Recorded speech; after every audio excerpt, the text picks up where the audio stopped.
點解會咁流行呢？就由蕭穎賢講下啦。我唔識你，你唔識我，點解你要咁樣做？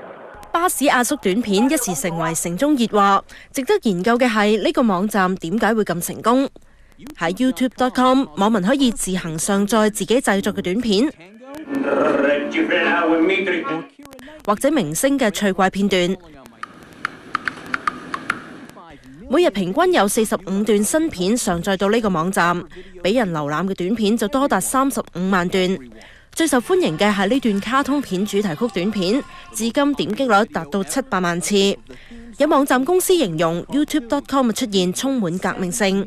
網站嘅創辦人就希望網民有機會同所有人分享自己嘅作品。We're creating a stage for everyone, and allowing everyone to participate in this process.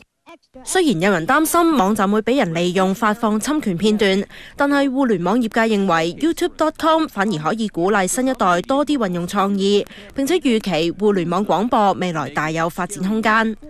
無線電視記者蕭穎賢報道。各位新聞報道完啦，再見。